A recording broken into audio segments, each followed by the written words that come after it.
Welcome everybody to the Jurassic Park podcast. I am Brad Jost, and today we've got a special video for you looking at Jurassic World, the ride. Now, of course, the land has opened, the ride is fully functional, but it leaves a little bit to be desired, right? I mean, it has the wonderful Mosasaurus area, it has the Indominus Rex, and of course, it does have the splashdown, but some of it does feel like a missed opportunity.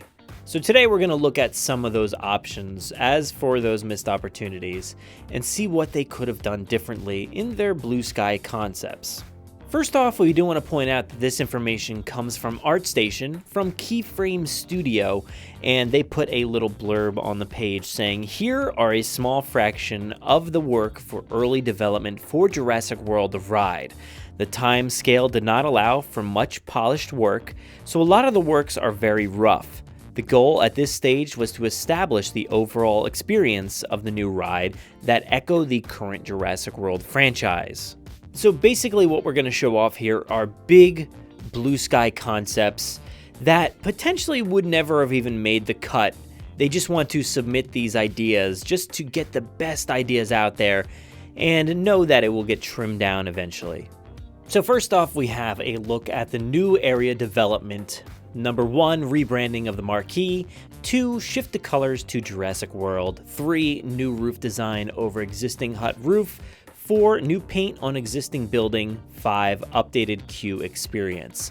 Now, all of that pretty much happened. We've got a very new land that resembles Jurassic World. You have the Jurassic World branding, you have the Isla Nublar, Jurassic Cafe, all of these things in place, so it looks like the Jurassic World brand. So in this first piece of concept art, you can see some major changes already.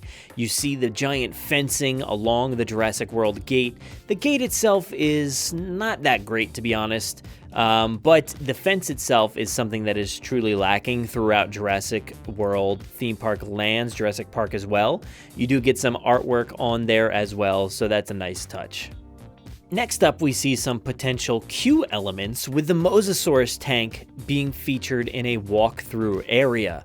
So that is very, very cool. Something very different and maybe more suitable for the Mosasaurus tank. There's also some lab sequences as well, and a raptor sequence where you can encounter a raptor in a harness. Maybe we'll see that in Jurassic World out in Orlando.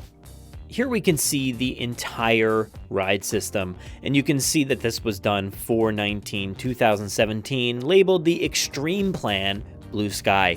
So you can tell that the queue is up top in light blue. You have purple for scene 1, green for scene 2, orange for scene 3, red for scene 4, and yellow as the return. Now, in this sequence, you will notice a little difference from that previous image of the Mosasaurus in the queue area. Here we have it in the same exact spot as before, the Mosasaurus indoors, with also a Mosasaurus outdoors looking like an animatronic pops up out of the water. Next up, you see a Metrocanthosaurus. You have some raptors down in the corner, the Indominus Rex walking on a warpath against some vehicles, the I-Rex gate on the other side. You have a control tower explosion, pterodactyls shaking trees, a fallen crane. You have more raptors encountering you, and you go up the lift hill into the upper area where you see the I-Rex 2 more times. Once where the I-Rex faces off against the T-Rex right before the drop, as we have it in this iteration now.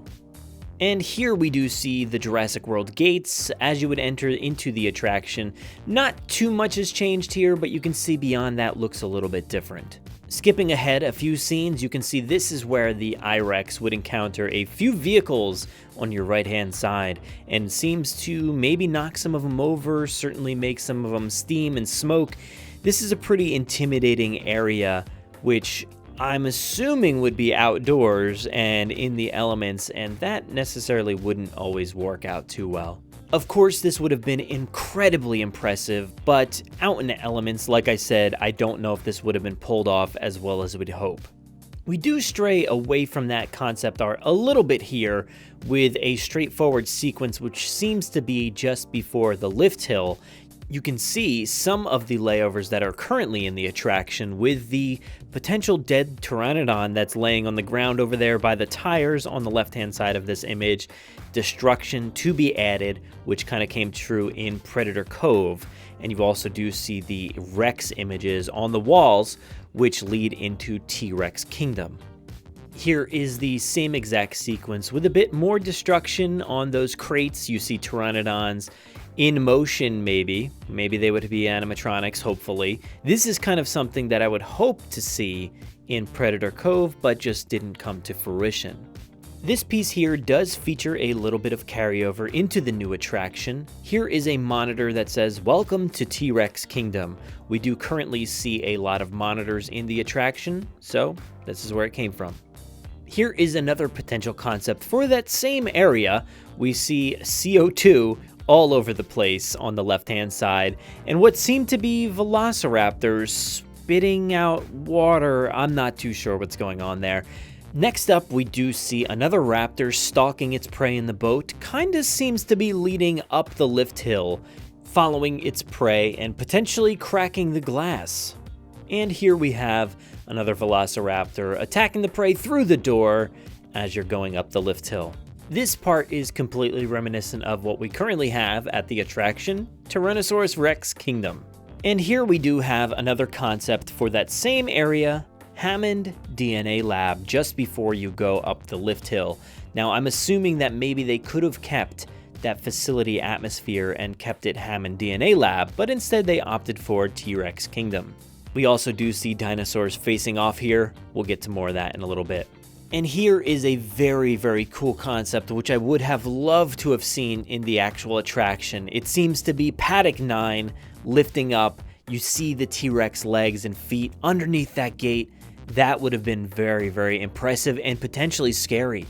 Now, this seems to be some carryover from the Hammond DNA Lab, and I'm assuming this is the Indominus Rex. It kind of does resemble the previous Indominus Rex styles. You do see a potential live actor here, maybe multiple, I'm not sure, or animatronics, I guess. You see several velociraptors, I'm assuming, over on the right-hand side, and stuff that is very, very reminiscent of JP3 with the embryos in the tanks. That is very, very cool. Now, this is a pretty high concept for the indoor area, seeing a full-bodied dinosaur there with several humans facing off, shooting bullets into the animal, and raptors there behind them. I would have loved to have seen this, but we did not get it. And here we most likely see the final step in the attraction, the T-Rex roaring right in front of you in its usual location, and then the ladder post-it note, which you see two dinosaurs facing off against each other. And here we have another iteration of that same concept with the two dinosaurs, probably the T-Rex and the Indoraptor, facing off, and you do actually see a Velociraptor in between them. Again, this concept features the laser sights focusing in on the Indominus Rex.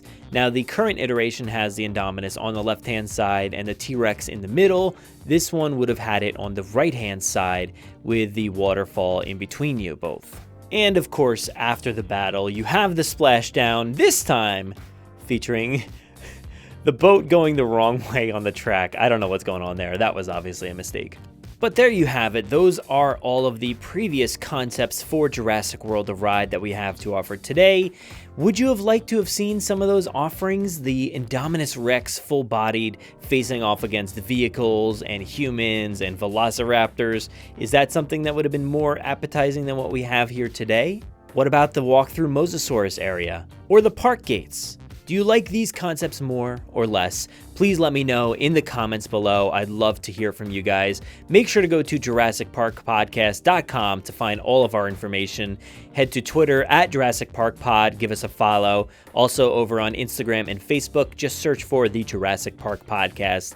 Here on YouTube, make sure to subscribe, like this video, comment below. Let me know what you guys are thinking. Thank you so much for watching this video, and enjoy.